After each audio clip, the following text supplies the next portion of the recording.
Good afternoon, everybody, and welcome to the grand finale of the Murderbrawl Funtime tournament here today. Thank you so much for tuning in. Joining me in the booth today is Sapphire Sage, and my name is Lysanya. Sapphire, how you doing today, buddy? Pretty good. How about yourself? I'm doing fantastic. Of course, this week is week number 3, week 3 out of 3 of the Murder Brawl Fun Time tournament. So, for those of you who have tuned in the first 2 weeks, thank you so much for tuning in to the grand finale this week.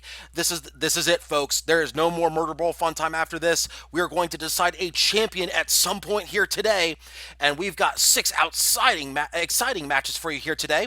Our first 3 matches, of course, will feature the Mad Hatters and Team Bumble Merc Corpse. They will be playing on 3 different maps, which we'll be getting into here in just a few minutes. And of course, the final set of the evening will be between Dimitri's Angels and Chocolate Shoulders. After those 6 matches, we will know who wins Murder Brawl Fun Time, and of course, we will go over the format here of the tournament in just a couple minutes. But as a reminder to update everybody on where we stand in the tournament so far. As a reminder, Dimitri's Angels currently leads with 26 points. Mad Hatters and Team Bumble Merc Corps each tied with 13 points. Chocolate Shoulders with one point only, however. They still have a chance to make the podium here with their performance today. We'll be seeing Dimitri's Angels and Chocolate Shoulders later on, but first up is going to be Mad Hatters versus Team Bumble Merc Corps. Sapphire, if you wouldn't mind, if you can go over the rules of engagement for this tournament. The rules on, do you mean the pause rules or? The tournament rules. Your basically your set rules, if you would. I see. Well, this tournament is going to be a bit different from most other tournaments. It's going to be in a set of 3 matches. Each type match will be a different match type, starting off with deathmatch, and we'll also be having a King of the Hill and a VIP match. And the rule of the set is that you cannot bring the same ship type twice, or rather, each team cannot bring the same ship type twice throughout the set. So as we see here that we have the Pyramidian on the red team, if they do bring that into this death match, they will not be able to use it for the VIP or the King of the Hill match. Indeed. So there's a little bit of strategy going on with each different match. Of course, the first match is a death match mode. The second match, of course, will be King of King the of the Hill. Hill, and then the third match is VIP. So lots of different things that you can do. Typically, you're not going to bring a squid in like a King of the Hill. So not always. Sometimes you do, but in this situation, you pretty much want to not bring a squid in King of the Hill, especially when you have other choices available. So a lot of teams will bring the squid in either your VIP match or your standard death match, as we see right here. Blue side. The Team Merc Corps are bringing the squid in this matchup. Meanwhile, they're going to bring. Looks like actually Blue's bringing the Spire as well. Bringing out the Spire for once here, and Red going. Looks like Red might actually be going all in with a Brawl build.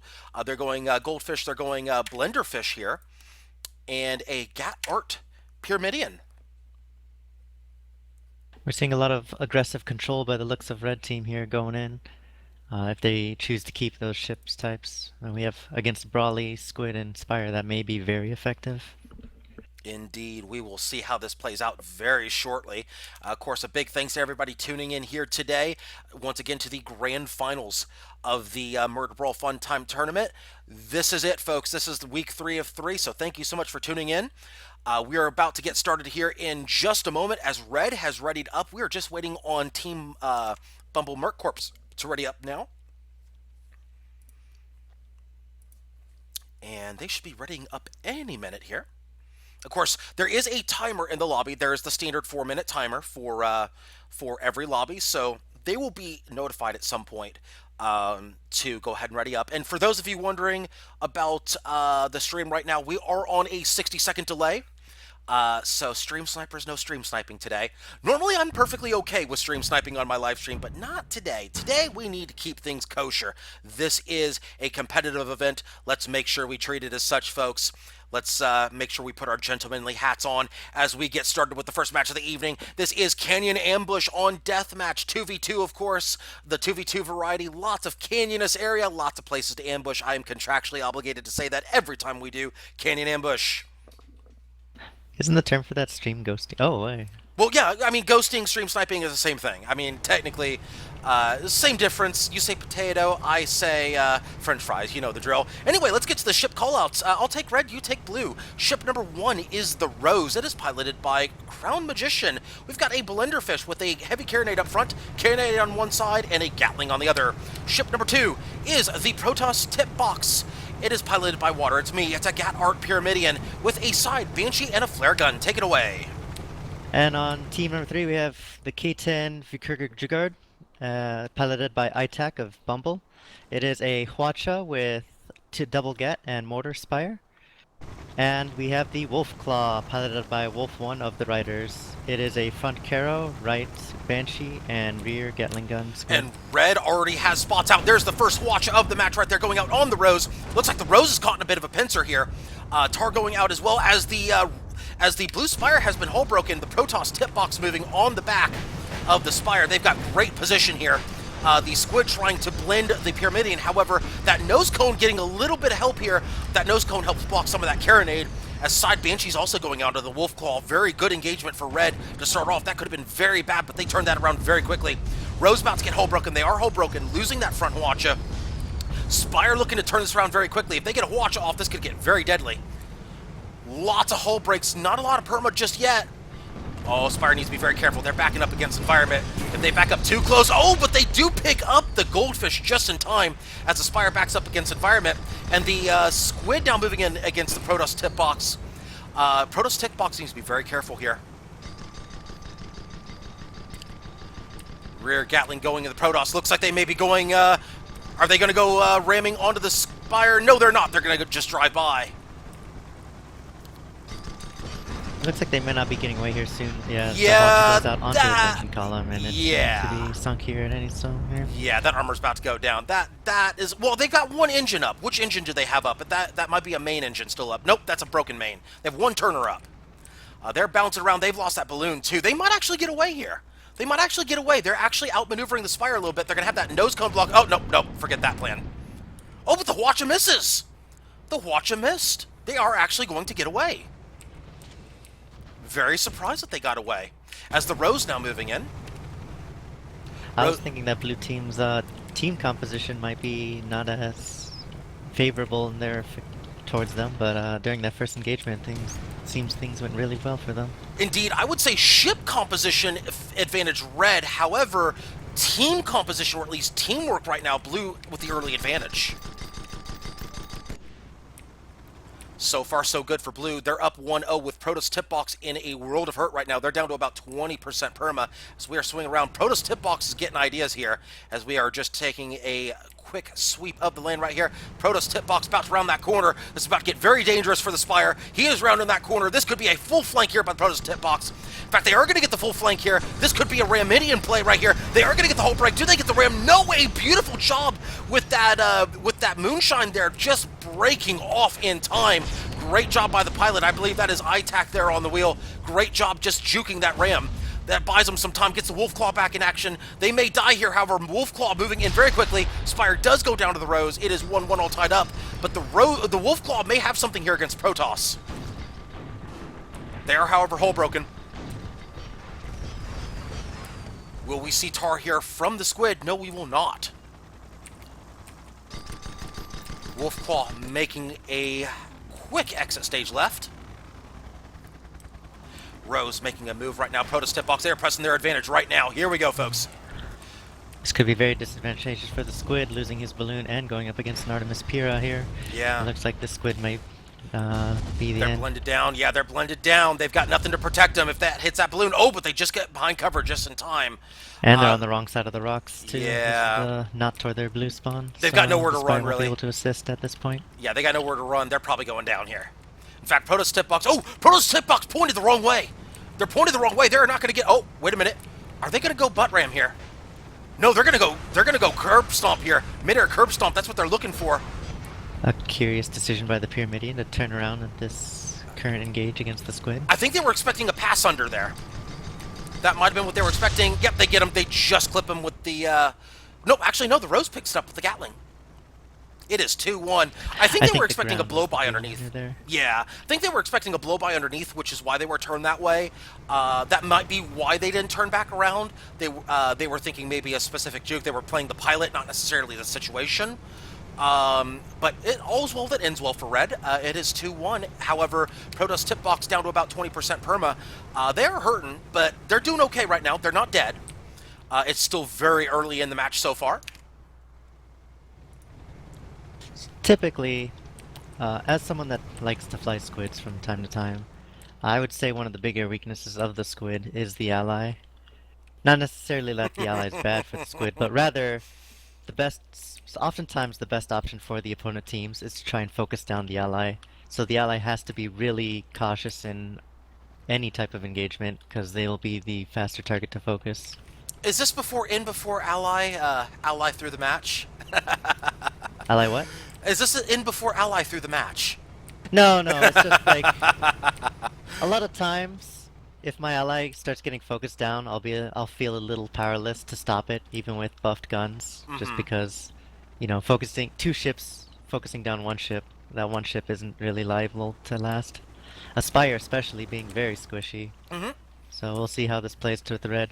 Especially against this specific team comp, a Gat Artemis Pyramidian and a Blenderfish. Although the Blenderfish, when I saw the Blenderfish, I'm like, wait a minute, you're going Blenderfish. Are you just specifically trying to counter the squid with that? Because I'm thinking to myself, okay, why not just go ahead and absolutely just destroy the Spire and just kind of nibble away at the squid. However, it's working out for them, except for that one small problem right there. There's a hull break and a perfectly timed watch. A 50% perma deleted from the Rose.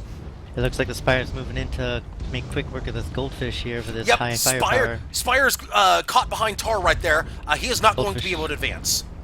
Goldfish is going to need his allies Artemis to disable that Spire.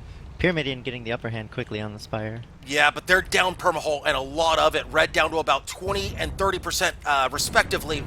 They need to get a quick kill on the Spire right now. If they do not pick up a quick kill, they're going to be in trouble here. However, they've got him caught in the Tar and they're putting Artemi down. They might be able to pull something off here, except the Rose is pointed the wrong way. The Rose gets spun around. Oh, but they're going Tar here. But this Pyramidian is still working over on the Spire, and the a good has Tar. Yet to pull his Gatling and Banshee on the Pyra. Indeed. His ally. Indeed. Rose deciding instead of going with the guns here, they're going to use their Tar as their greatest asset here, trying to break everything off the Spire. They have done so. That is no guns, no engines. Meanwhile, Protoss has a ram potential, some ram potential here. It looks like they will not be able to take advantage of that. They do get the hull break, but not much they can do with it. Oh, there's a bump against the wall by the squid. Bit of a mistake there, losing 50% perma. Well, Protoss got distracted by the squid. Oh, here comes he surprise! Is about to be in Pain Town. Surprise! And the Gatling picks up the kill. He got too distracted by that squid, moved too far forward. If he had stayed back and continued rising, he could have gotten that Spire on the upper hand. Yeah, but these things happen. That's what happens when you don't have full map awareness. You get tunnel visioned on one enemy. It's like, oh hey, we got this. Don't worry about this. Oops, wait a minute. Here comes a wild Spire. Oh wait a minute. He's at point blank range. Oh wait a minute. I'm dead. 2-2 all tied up, and Rose running for its life right now. The good news for Rose, they have Tar. The bad news for Rose. They got 20% perma, and they got a squid hauling out at 6. I'm not sure if they had spots on the enemies, actually, during that engagement at the end. We'll have to take a look at the replay later. However, Rose trying to run from a squid. Trying to run from a squid... Let's kind of look at this here. Trying to run from a squid is typically not a good idea. 10 stacks on the hull, Banshee's going out. That should be a kill any second, especially against a Blenderfish. Blenderfish not able to turn and blend. That is a bit of a problem here. And looks like the Spire has decided now is the time to show up. Let's go ahead and just kind of show up and go, hey guys, don't worry about this, we got this. Yes, and there's the hull break. 2v2 engagement can be a little messy for a squid from time to time. A 1v1 is where it thrives, especially on a fleeing opponent. Indeed. And yeah, Rose is about dead. They should go down any second. As soon as that hull gets stripped, they are done. There they go. It is 3-2. Blue retakes the lead, but at what cost here? That is a lot of perma stripped off of Blue. They are both down under 50% here. Not a good spot for Blue going into the next engagement, but they do have that 1 kill lead. Protoss tip box, meanwhile, sitting in the canyon, just chilling, throwing up a campfire, maybe grabbing some s'mores and whatnot. Perfectly good decision, except they didn't share with us, the casters, because they are meanies. But that's okay. Protoss tip box now on the move.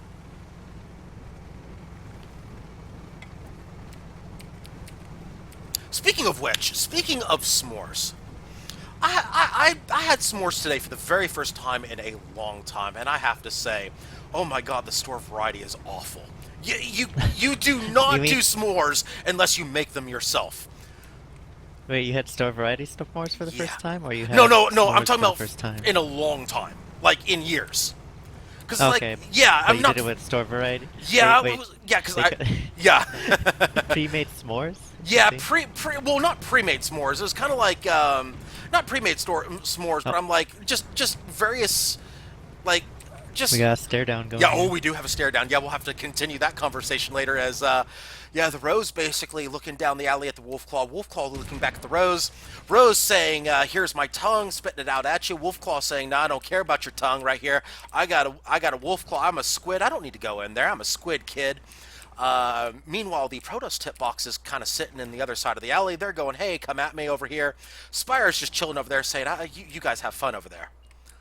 It looks like blue team's been making use of the quote-unquote squid distraction by having the squid move in, and then when the blender tries to face him, that spire just moves in and destroys with heavy burst firepower of that spire.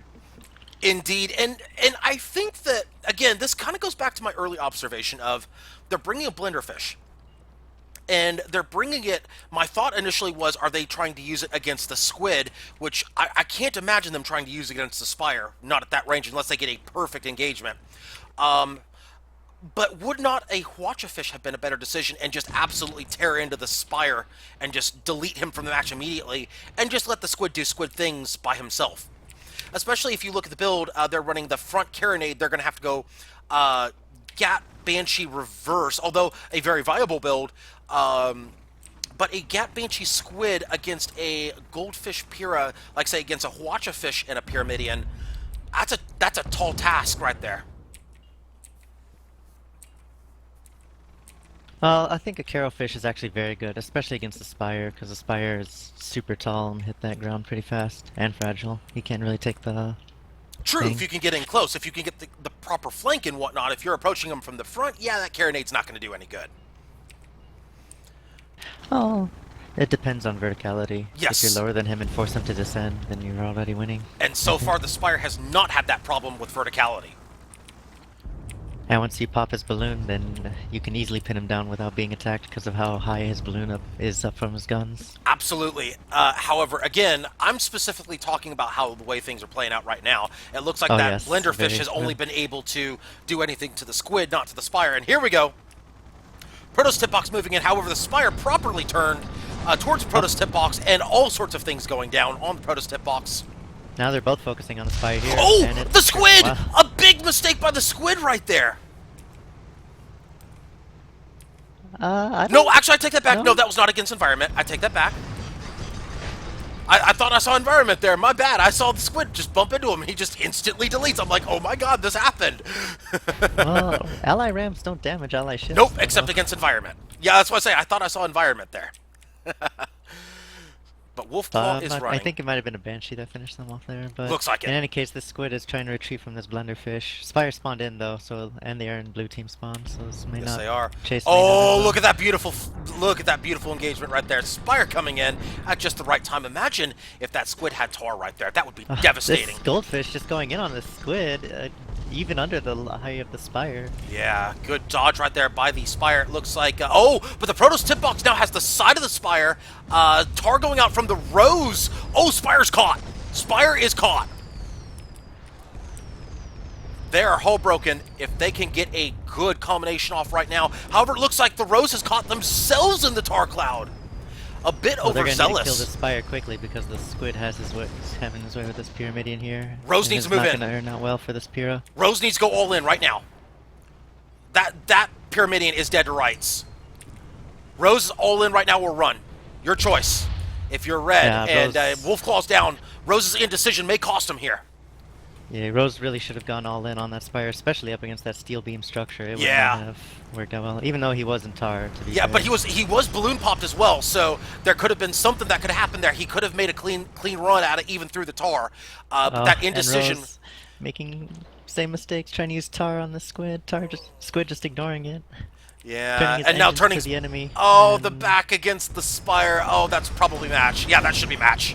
Watcher should finish it. Indeed, it does. Blue wins.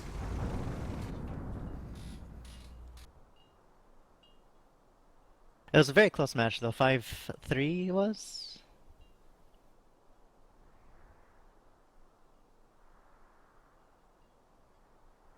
Yeah, 5-3 victory from the Bumble Team Merc Corps. One engagement could have changed it quite a bit.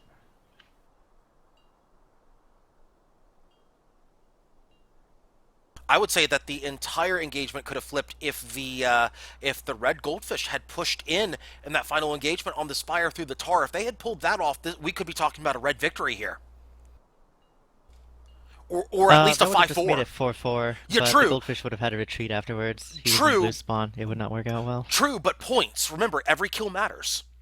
Uh, This so is true. so every kill matters, and they could have picked up at least one more point in there. So that's what I'm saying. Even if you're going to lose the matchup at that point, picking up that extra point, it could help. Because what if they win? That we're going to remember that ending of that engagement of that match. Going forward, because it may matter as far as who finishes first, second or third, or first or whatnot. So we're going to find out if that's going to matter later on. We'll see. But of And course, we're voting for Labyrinth here, conveniently in the yes. map pool, so we can just sit in the same lobby. How convenient, right? I must admit I did forget about the points that each kill is points. So now not only is the gents to catch up going, and both teams are tied too. So now for the gents to actually catch up, they need to not only win, but win by a decent margin here.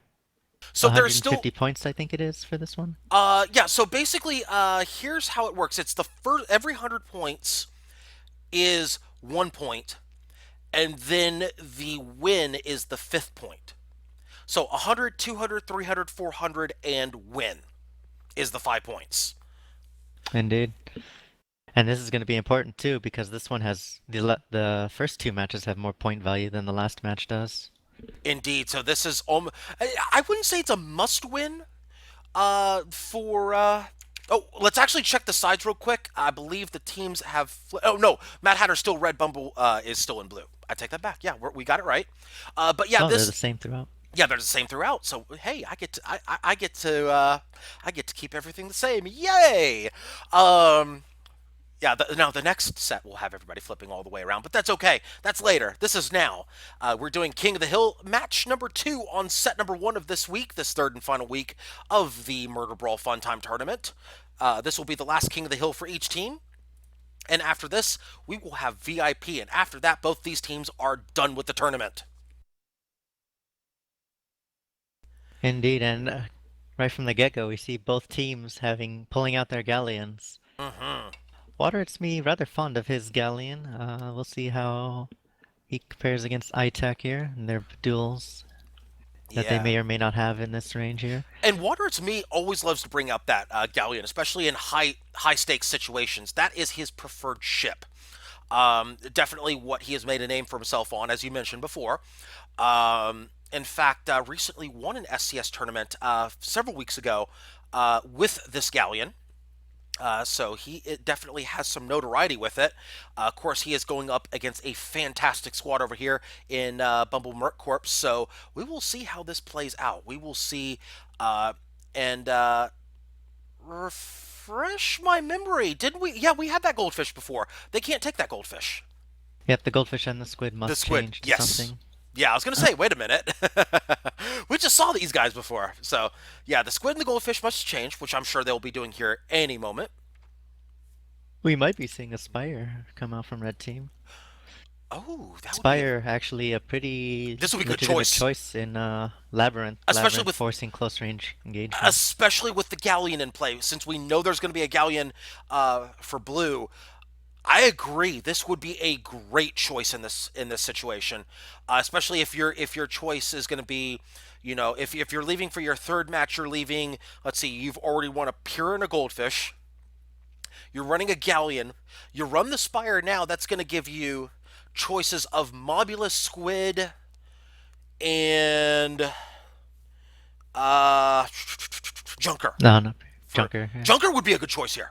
Junker would be a good choice as well. Indeed, Junker does work very well with the Galleon Yeah, but if you and the go mine Junker launcher here could. though, if you go Junker here though, uh, that's a tough call. If I'm probably red, I'm probably rolling out the Junker here though. Although Junker or Spire as the combo. Though if you go, if you do bring Junker here though, then red team would be stuck with Spire, Mobula, and Squid for VIP. Yeah, Squid VIP not necessarily a bad choice. Mobula VIP not a bad choice. Spire VIP not so much. Yeah, Squid VIP not really a bad choice per se, but also easily counterable as a choice. Hmm. And the problem with the Mobula VIP is the Mobula is already.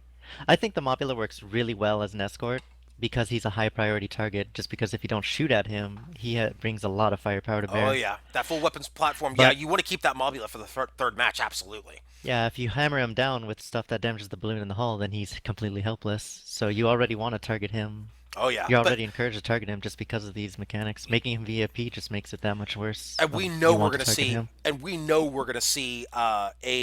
a Mobula from most likely a Mobula from both these teams in the final match. The question is going to be what the ship they're going to bring with them is. Oh, Um, indeed. uh, Whether they choose to have it as escort or VIP. yeah. Goldfish though still on red. Red needs to change out that goldfish. There we go. We got the spire. Now we've got the choice. Indeed. That goldfish, though.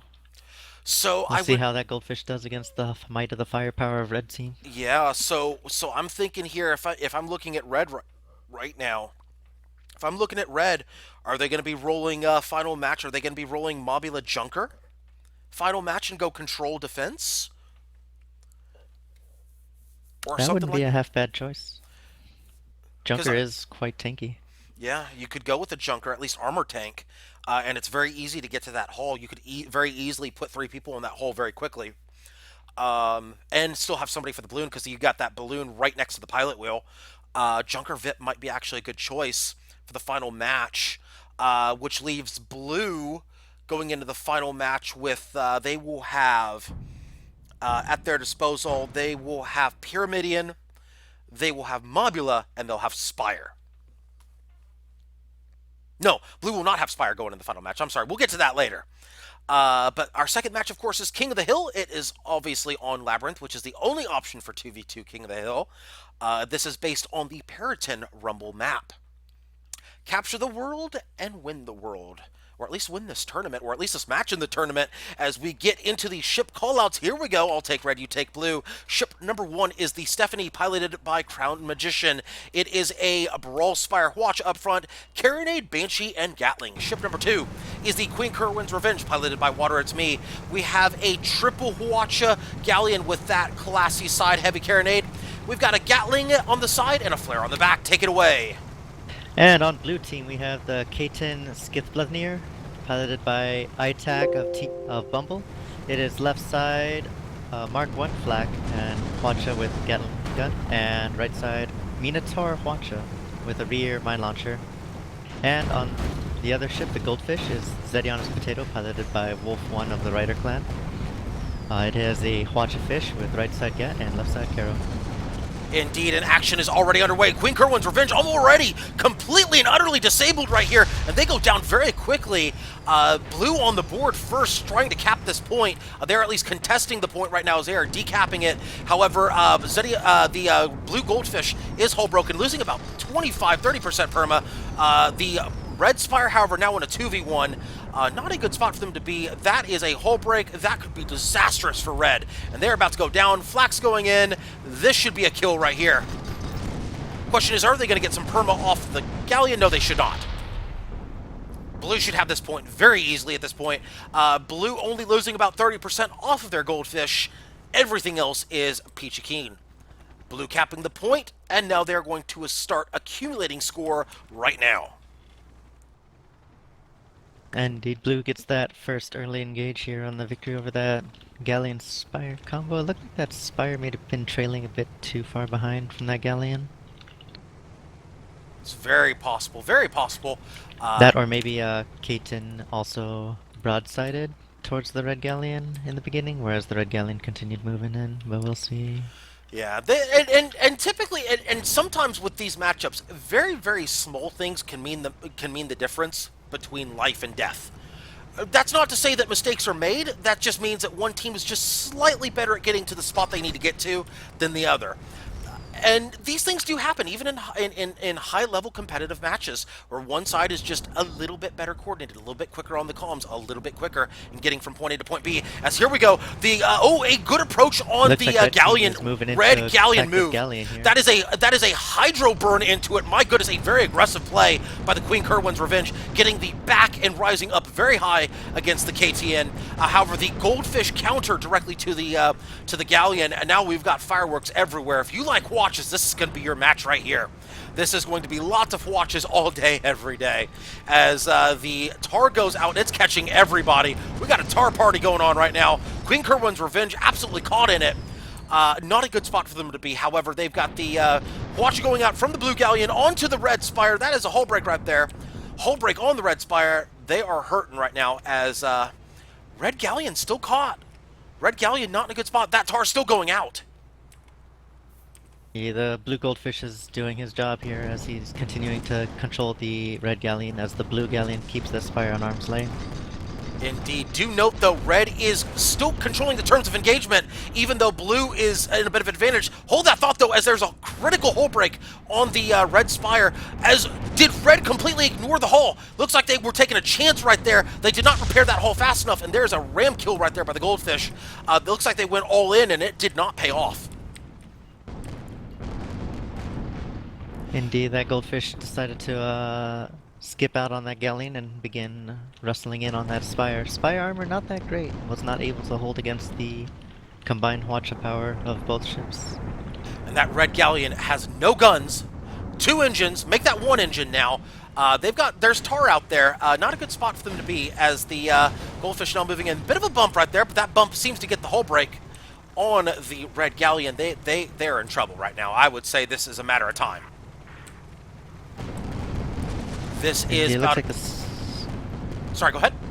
I said it looks like Stephanie is either repositioning or trying to move in. Red Spire probably shouldn't be moving in right now. I would say this Galleon is dead to rights. This should be a curb stomp. Oh, it is dead to right. Definitely dead to rights. Yeah, this is just a slight reposition by... Oh, did they miss it? They missed, actually. The crane actually coming into play here, but for reasons not what we would usually see, there's a whole break there, right there. They should actually finish that up with the Hwacha. Oh, no, they've got multiple people on that hull right now. That is at least 2 people on the hull on the Queen Kerwin's Revenge. There is the balloon break, though. That should actually finish that off as the Red Spire did move in, as you mentioned. We're going to keep an eye on the action over here with the Queen Kerwin's Revenge and the Zedion here. We will wait to see how that ends up. Goldfish backing up. I think that Goldfish is leaving that Galleon left. Yeah. They're going to turn for the Spire. Yeah, they're going for the Spire. Nope, they're going back for the Goldfish. No. Yeah. The Spire started backing up. Yeah. However, Blue can basically take their time here. If I were Blue, I would actually just toy with that Red Galleon. I wouldn't even kill him. I would just toy with him. I think that's what we're seeing right here, as the Blue Galleon not really intending to defeat the Spire, but rather just keep him at arm's length, which he's doing a very good job of doing with his Minotaur and Hwacha's side. If I'm Red, I'm almost considering just a full-on suicide right here, because time is not their friend. It looks like Blue's deciding to put him out of his misery. Yeah, Blue's going to put him out of his misery. They're going to go ahead and kill him right now. Yep, that Hwacha should do it. There it is. Yeah, because now the Spire... Oh, the Spire... Look at the Spire right here. This is a tough choice right here. They're moving in. They're creeping up slowly. That Galleon's not going to be able to assist. That Spire is pretty much dead to rights if that Goldfish wants him. And it looks like the Goldfish does want him.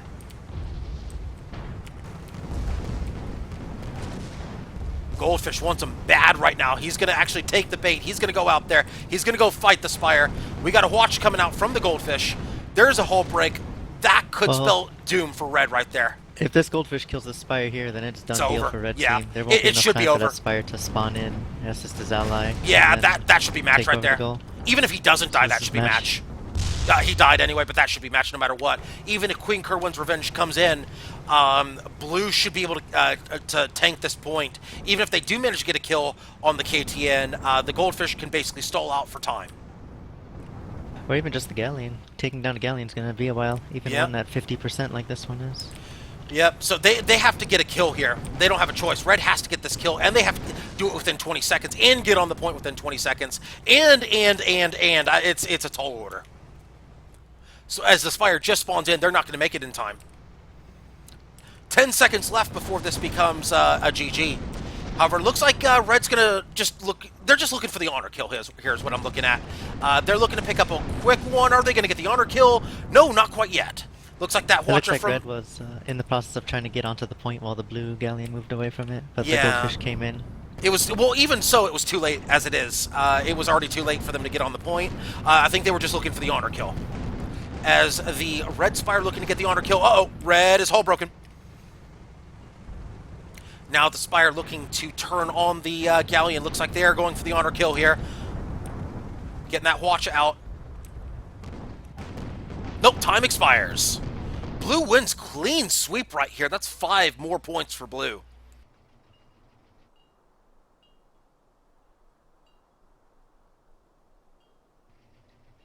Great Indeed, teamwork. they had that clean engagement in the very first beginning, and then they were able to easily keep defense on the point.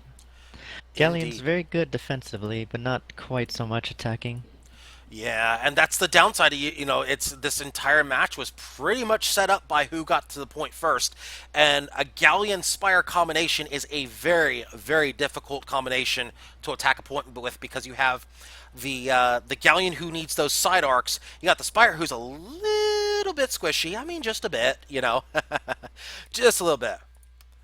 It's a tough combination, but you can certainly understand because if they had capped the point first, they would have had a significant advantage at that point. But again, that first rush was very critical to see who would win. But again, that's 5 more points for Blue. That is 5 more points for Team Bumble Merc Corps, who are just rolling in points right now. They are in a good position with 3 more points still to be decided here in this third and final set for each of these teams. This is the third match of each of their third sets. Of course, there's 1 set a week for each team, so there you go. Lobbies remade. Lobby is remade. Outstanding. I'm gonna go grab a drink very quick. No problem.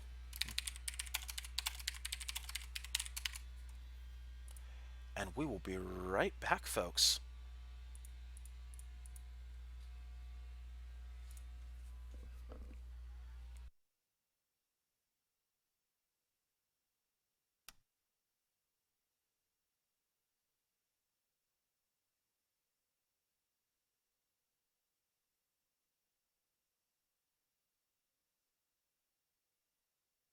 And we're back. Outstanding. You're back. Welcome back. Looks like we're going back to Periton for the VIP. Indeed, we are going City Hunter here. As I will reload the overlay here in just a second here. Of course, a big thanks to everybody tuning in here today as we are on the third and final match of this final set for each of these teams in the Murderbrawl Funtime tournament. This is, of course, between Mad Hatters and Bumble Merc Corps. This is going to be the final match. VIP, 3 more points on the line as refresh my memory here. Team Bumble Merc Corps with 10 points so far in this round, and Red with 3. Is that correct? That is correct. Unfortunately for the red team, this next match, only a maximum of 3 points can be earned by either team. Indeed. So that is to say, 1 point per 5 points on the VIP game mode.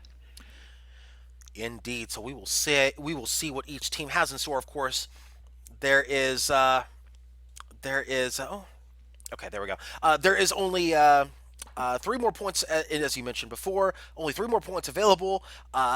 These points right now probably more critical for the Bumble Merc Corps right now because they are trying to catch up to our first place team, who we will see a little bit later here. We will be seeing them here after this matchup. That, of course, is Dimitri's Angels, currently in the lead with 26 points right now. Team Bumble Merc Corps right now, if I am updating my scores, now only 3 points back of Dimitri's Angels. In fact, I can now confirm that they are only 3 points back of Dimitri's Angels. And there are 3 points up for grabs. So, like I said, this is a critical matchup. This is a must-win for Team Bumble Merc Corps. This is a must-win. If they wanted to have a chance at winning this tournament, they need to win, and they need some help in this final set.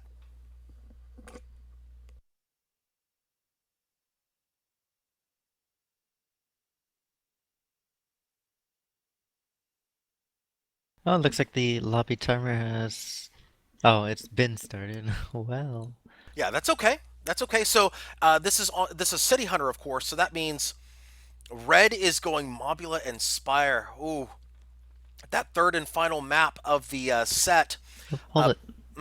They can't go Spire. They did Spire last no, that's match. right. They can't go Spire. Yeah, that's right. Because they have Mobula Junker. They could go Junker. They They can could go go Junker. They Junker can go and the Squid. Squid. Yeah, that's their other two choices. That's right. And then, That's ooh, Blue with an interesting choice right here. They're going Junker Pyramidion. In fact, let's take a quick peek and see what that they are bringing here. Looks like a fairly standard setup here with although a Gatling front. So it looks like they're going Gatling front, Banshee and Hades downstairs. that's I mean, that's a viable setup. I mean, again, I think what they're probably planning on doing here is they're looking more toward having the Junker being a little bit more support style and having the Pyramidion. Oh, they're going Carrot here on the Pyramidion. Right, scratch everything I just said. Although we do have the Mobula, so a Carrot is actually a good choice against this team. I like the call. it's been a long while since we've heard much or we've seen anything of a carrot for Pyrrhus. Carronades, light Uh, carronades in particular, fallen a little bit out uh, of favor, I feel, for light the carronades, Pyramidion. light carronades are much stronger than I think a lot of people give them credit for. Or at least in general. I'm not talking about amongst the competitive or your regular competitors, but I'm talking about in general. Like Carronade, I certainly can understand that thought process of hey, like Carronade, Pyramidian, Carrot, etc., etc. Totally understand that. Where carrots though have popped up, they pop up maybe once every few tournaments anymore. Um, especially against like say um, especially in the early rounds of a tournament, maybe the mid rounds of a tournament, you'll see them pop up, but typically never in a high stakes environment anymore, which is nice to see in a final match. They're bringing that out. That Artemis, though, is going to be very useful. Oh, they changed to Junker and Squid. Here's the problem though. Yeah, that squid is in fact a squid in Periton against a carrot. Yeah, now we're talking. Now we got a little bit of gamesmanship going on here. This is getting a little more interesting now. Reds looking to make their final stand here. Junker, of course, there's no way that Junker's changing. There's no way that Junker's changing. There's no way that can. I'd say you got to keep that Junker. It's just a question of whether or not they change the Pyramidian setup, or let's see, the other ship that Blue can take is the Spire. Against what Waters Me is bringing with no Artemai on that Junker. An interesting decision.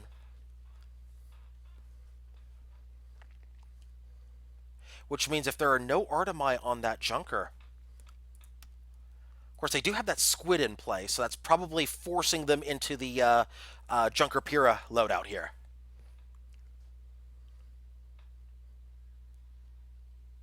They have a pretty heavy close range junker setup there. Mm-hmm.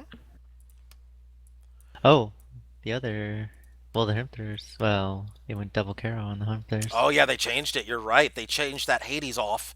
Looks like the Carronades are not on the same side, though. They've got a Caro down low on one side, and they got a Carronade high on the other side. They've got now they're rocking that Artemis on the 5.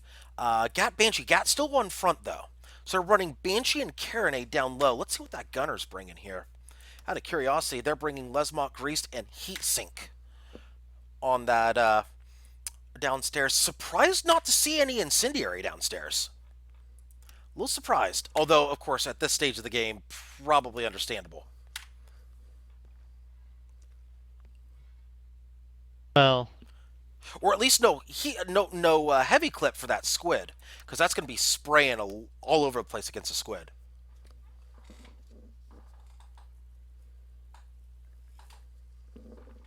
Oh, a pause was called, by the way.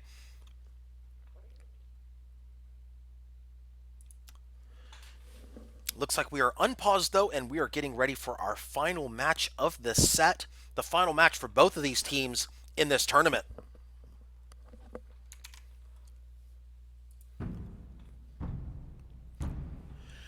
Also, while we are waiting for this match to load, I do want to throw out a shout out to Guns of Icarus, who is hosting us here on their official channel, twitch.tv/Guns of Icarus. Thank you so much for hosting the final week of the Murderbrawl Funtime tournament. Thank you so much for that.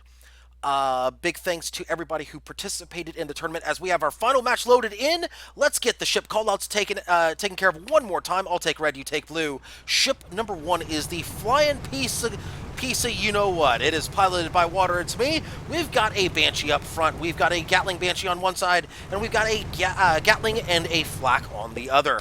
Ship number 2 is the Rachel, piloted by Crown Magician.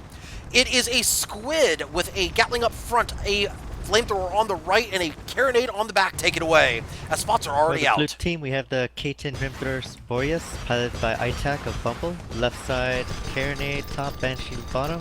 Front Gat, right side, carronade, top, Banshee bottom. Left side, Banshee bottom, Artemis top. And the Wolf's Gaze, piloted by Wolf 1 of the Riders. It is a carrot with left side Banshee and Flare. Indeed, and here we go, as the Junker's already been balloon broken. It looks like they're going to be the focus right now, as the Junker getting lit up, as the Rachel now caught in some tar right here, the Junker tar. Good job right there by ITAC to basically squeeze the squid out of the engagement as much as possible. A little bit of shielding going on for an ally. However, they don't quite get the shield off. Now the Wolf's Gaze is in trouble here, as now the tar coming out into play against them, against blue. Meanwhile, are they popped? Red squid is bouncing against the ground here. No, they were not popped. However, red junker is popped. They're in trouble. Blendy tools coming into play right here, as that is a Carol Art. That is a Junker in play, remember. Junkers have that very exposed balloon, so a carrot still can still help here. Blending down that balloon is a very, very viable option.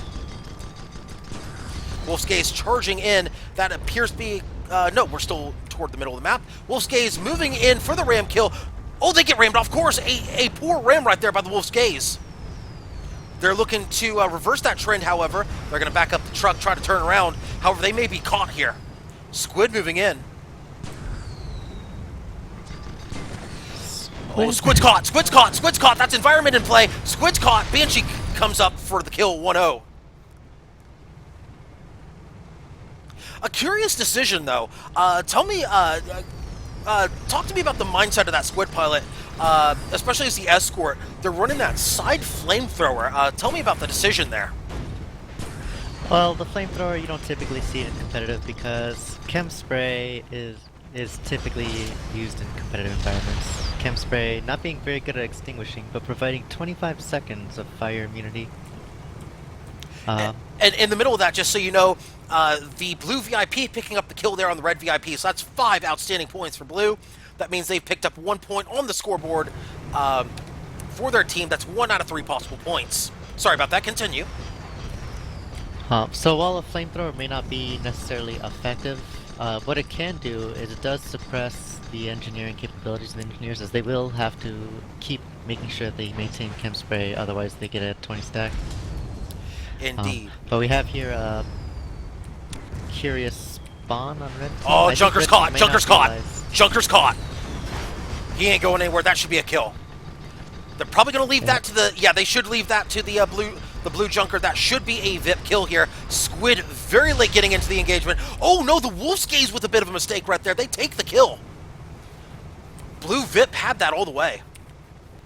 I think that might have been. I played a VIP match a few days ago. I think that may have been Red Team not realizing that the spawn time for the VIP is, yeah, pretty much Yeah. instant, just like that.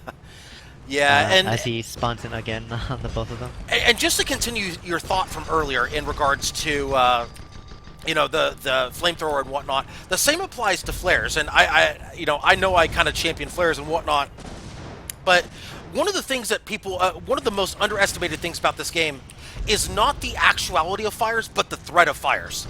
Especially missing that chem cycle, as you mentioned, because the most devastating thing you can see, and you see this in competitive matches. In fact, we saw this in the Blood and Grass Survival Tournament in the Grand Finals, the final match of it, as the Wolf's Gaze with a beautiful job right there, picking up the squid and getting the mid-air sandwich. A job well done. However, Red might actually pick one up here on the Wolf's Gaze. They are hurting right now. They're down to about 5% perma. The threat of fire, especially with one miss chem cycle, you get it on the hull, and my goodness, if you don't have an extinguisher on board, you are going to have your hull just taken out right from underneath you. So the threat of fire can be a very dangerous thing, especially in competitive.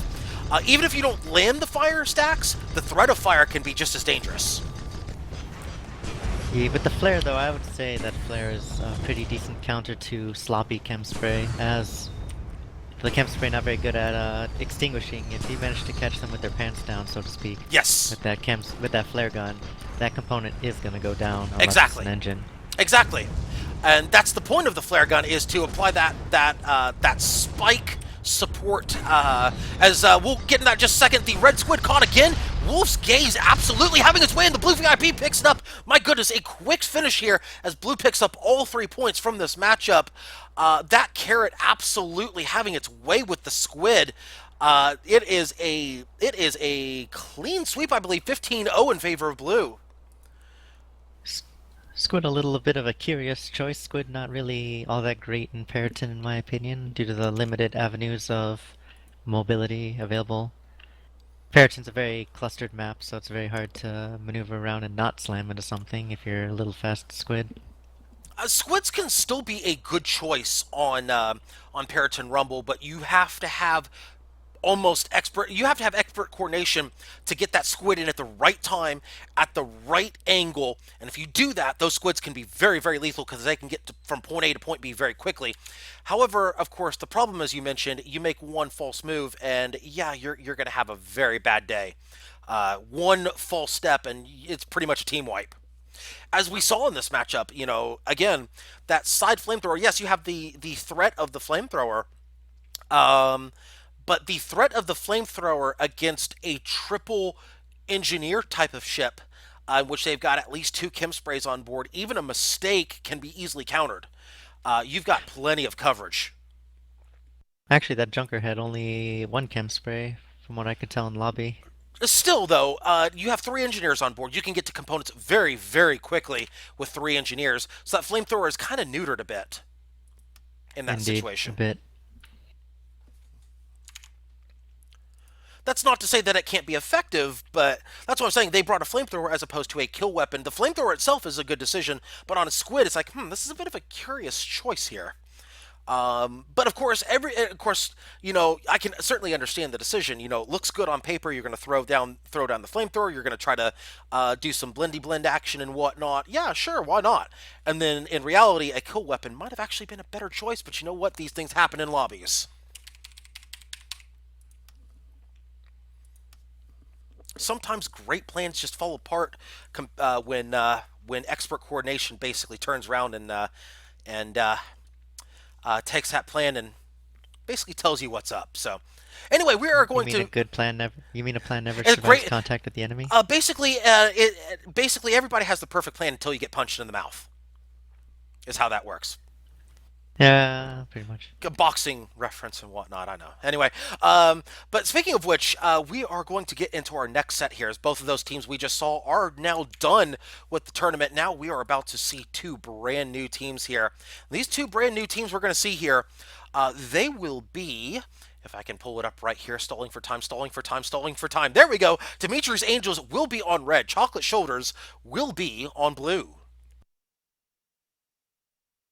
Indeed, we're gearing up for the final set of matches in the entire Murder Brawl here. This will decide the winner of the entire league, I think. That is correct. This is the final set of the tournament. So after we are done with these three matches, that's it, folks. That is the end of the tournament. There is no more after this. Of course, Chocolate Shoulders bringing a strong cake contingent with them here today. In fact, we'll go ahead and load up this lobby right now. We will have blue side as Chocolate Shoulders, red side as Demetrius Angels.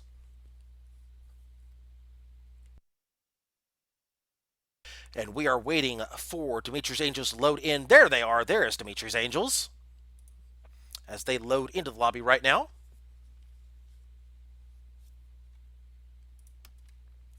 And of course, both teams from the other lobby giving each other congratulations for a tournament well done. And now we go into the final set as everybody is in except for one person. And as soon as that person loads in fact, the timer could actually start right now since Red has 7 on board. But we will wait for the referee's discretion on that. As we have Josie. It looks like Josie and Lord of Spades will be piloting for Blue.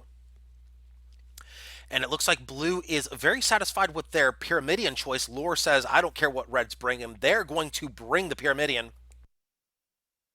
Josie right now looking at that Junker. Junker call against a Galleon Spire, a very, very good call against ships that are basically heavy armament ships. Especially that triple Artemis side. If you look there, 1, 3, 5, all Artemi. Whoops, whoa, whoa, whoa, whoa. That's not the button I'm looking for. No, no, no, no, no, no, not that one. What? What are you doing again? I accidentally punched a button, and that's not the button I wanted to push. The I. new buttons, the buttons that so I'll explain later off camera. You mean your mod buttons? Yeah, I accidentally a button. Good thing I didn't click the other button.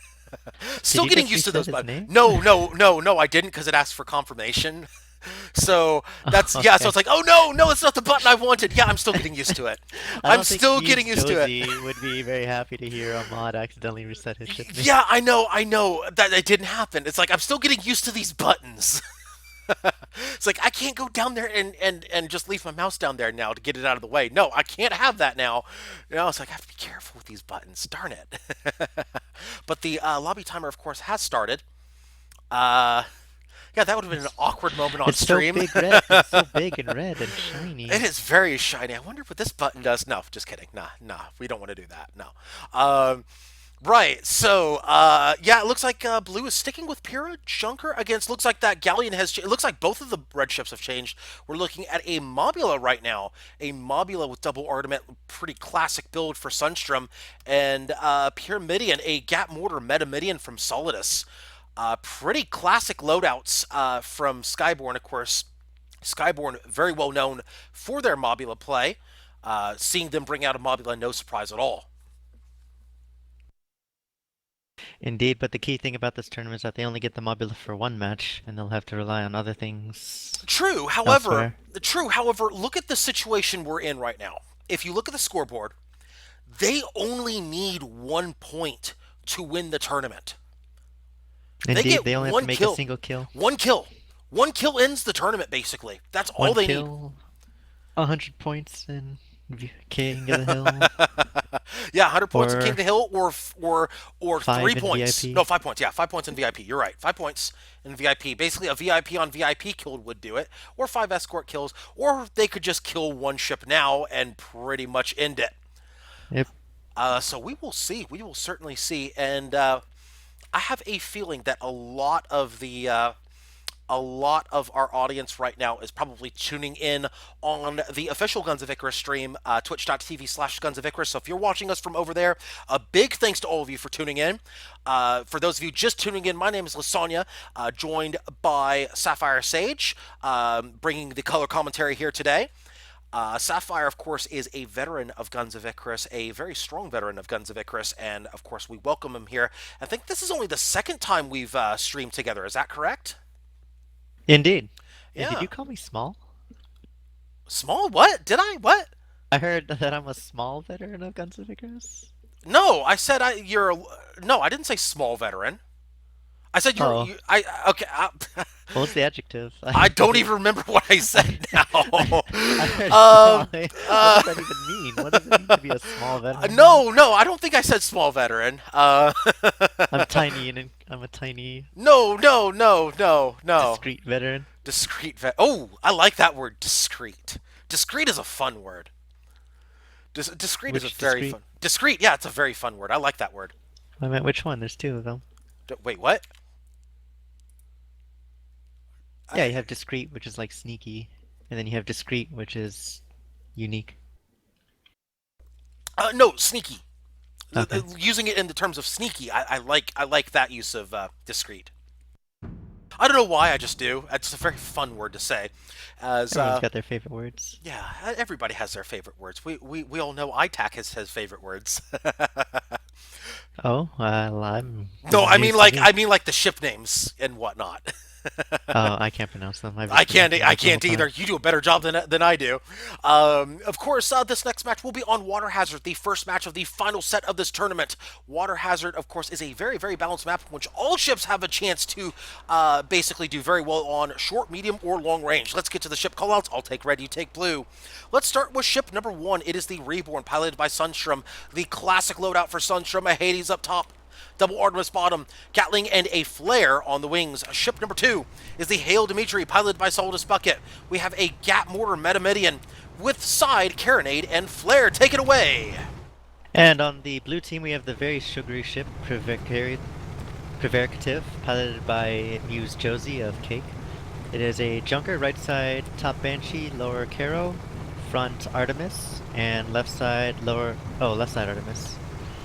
And on the 4, we have the Bathory, piloted by Laura Spades of Dead Trading Company. Ooh. Front double Merc, Ooh. left side Banshee and Flare. Ooh, very spicy build right here. That is the alternate Ramidian build right there. The double Merc going long range with the Mercs, of course. If you get a wide ship, Mobulus definitely qualified as a wide ship. It could be a potentially very strong counter if they can get pops on the Reborn Balloon. The one small problem with this is that they're going to need both ships close range for that Ramidian to do a whole lot. So they're going to be relying here, it looks like, on Bathory getting the hull breaks, and that long-range left side of the Junker is blue. Looks like they're going to try to out-snipe a team that basically has written the book on the current meta on sniping engagements with Mobulas. This is going to be a tall order for Chocolate Shoulders. But it looks like they are up to the task here as they are trying to put some shots out with those Mercuries. However, the Junker is in a bit of trouble here. They got some fire stacks on that hull. Couple stacks. They are managing those, though. And they're down to about 50% armor. Still doing a good job holding that armor up. No hull breaks just yet. But they are trying to basically out-snipe the Reborn. That's going to be a tall order. But they do have an advantage. The Hail Dimitri is close range. Hail Dimitri's about to destroy the Bathory here in a few seconds. Once he gets in close, the Bathory's not going to have any way of countering that. Not necessarily, because remember, the double Merc is very underrated. You can get quick hull strips with that, especially if both of them get well-timed. Look at that, Hail Dimitri already hull broken. That's why I'm saying they need to be very careful with this approach, does the Hail Dimitri. Bathory moving in. This is a full engagement right now. Bathory, though, with a poor angle going in, they do not get the ram. Dimitri's going to get away from this. They might escape the kill. Bathory now in a bad position. Now they've got basically the Reborn right in its face. This could be a bit of a mistake here by the Bathory. That Hades should absolutely light into him. Yep, there's the greased Hades. However, Bathory just getting out of arcs of the Hades. Job well done. The Blue Junker looking to pick up a quick one, or at least completely disable the Dimitri. Bathory, however, completely out of position. This is going to be a 2v1 here very shortly on the Junker. This could be a kill. In fact, this should be a kill on the Junker any minute. Bathory completely out of position. Yeah, Junker about to go down?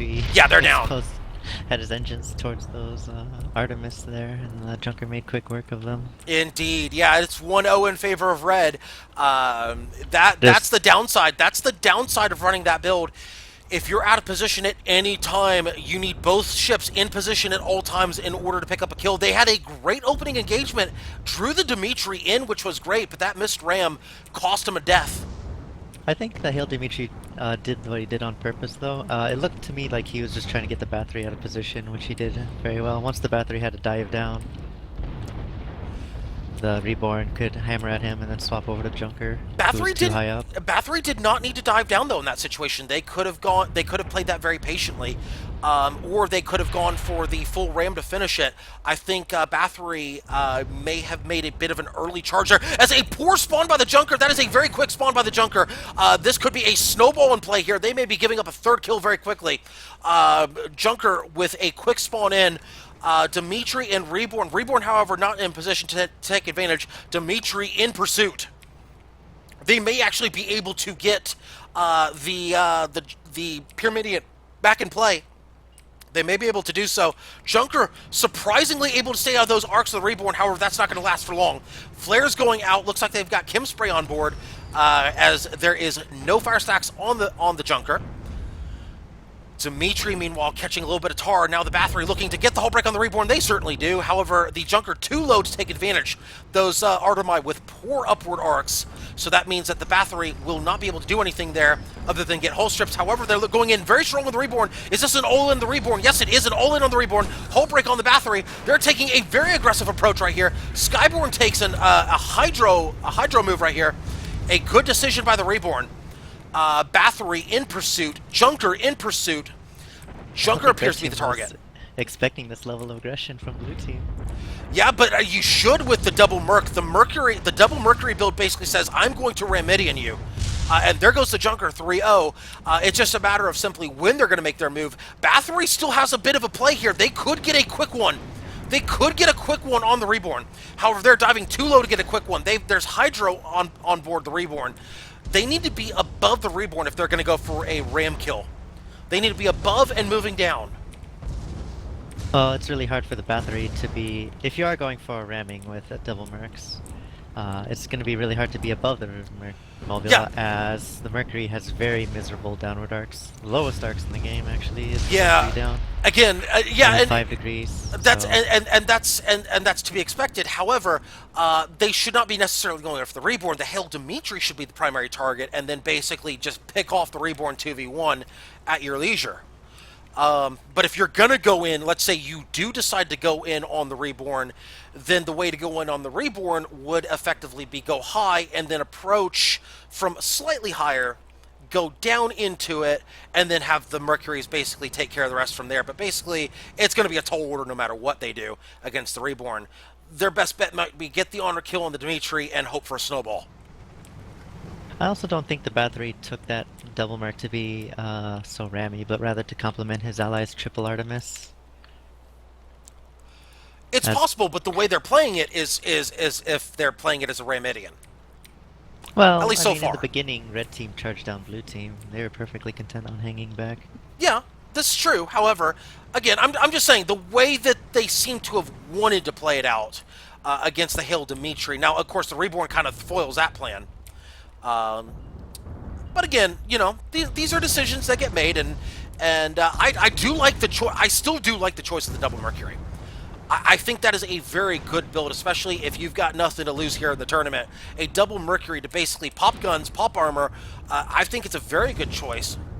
It's just tough playing against arguably one of the best, if not the best, Mobula pilot in the game on the Reborn, of course, that being Sunstrom. A very tall order to ask of the Chocolate Shoulders. There's a hull break right there on the Bathory. Is that going to be a kill? Is the Hades going to clean it up? One more Hades. Oh, they do clutch that armor, though. If I'm the Bathory right now, I'm going to turn and I'm going all in. However, it's too little too late. That should be a hull break. That should be a kill. It is 5-0 clean sweep for red.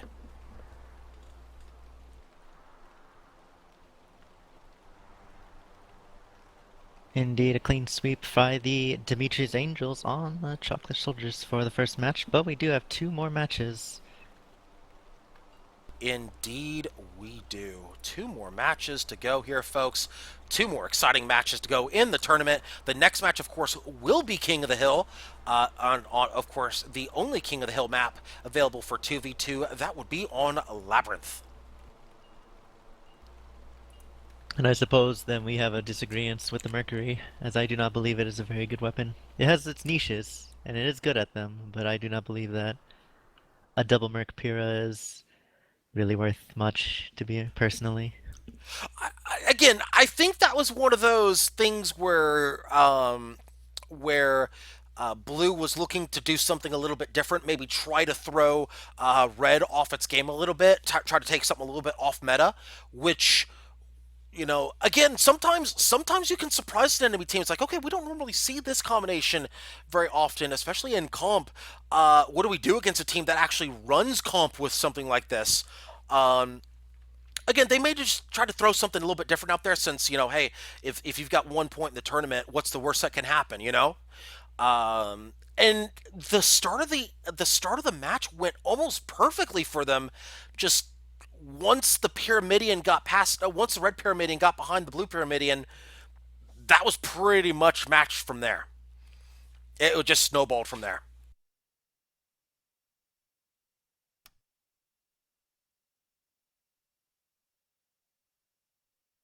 Of course, these teams will be switching sides here. We will have Chocolate Shoulders on red, and we will have Dimitri's Angels on blue. And we will load up this lobby here in just a moment, as I believe we are both here in lobby. Yeah, we should both be in lobby.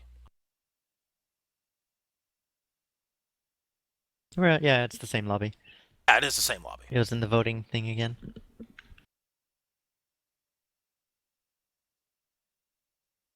Are mods able to force votes? Not to my knowledge, no. Oh, If I remember correctly, that is only a. I think that's above my pay grade, if I remember correctly. And by that, I mean only very, very select few individuals can do you mean that. Muse? I mean Muse. Yes, that's above my pay If it's grade. possible for them. So No, I know they can. That's a bit above my pay grade, though. I'm not at that pay grade. And by above that pay grade, I mean like no, I'm not Muse. I'm not anything like that. I'm just a community volunteer. I'm just happy as I can be where I'm at right here. So anyway, let's go ahead and get this next lobby loaded on the live stream. Of course, here we go, right over here. There is our lobby right there. Of course, we have Chocolate Shoulders on red. We've got Dimitri's Angels on blue, and there's a versus button right there. Why? Because we can. so blue team taking a squid here into the labyrinth, maybe? Might be their plan. Ooh, interesting. They're going with a mine launcher side on it too. Junker, of course, are going. I've seen enough of Skyborn's matches to know where this one's going. Oh, Where's it going? they are Mine gonna. tunnel? They're gonna take that squid. That's not changing. They're gonna take that squid. They're gonna take it, especially with that Spire in play. They're taking that squid. That they will bring that mine launcher on the side, and oh my goodness, this is going. Oh man, wow. Yeah, this is already nightmare fuel for me. I'm just going to take a drink right now. Oh yeah, they will take that squid. In fact, they've readied up that squid. Yeah, there's no way they're changing from that squid with that Junker build. I saw that squid on the side mine launcher, double mines on the bottom of the Junker. Yeah, I knew they were taking that squid. I've seen this team comp from them before on on these sorts of matches. Yeah, they're going to bring this load out. They're going to bring the mines, and they are basically going to say, "Get at our point." They're going to rush the point with that. Well, they're not necessarily going to rush the point, but they are going to contest the point early, and then they are going to go full snowball probably on that spire. That will probably end up being their plan.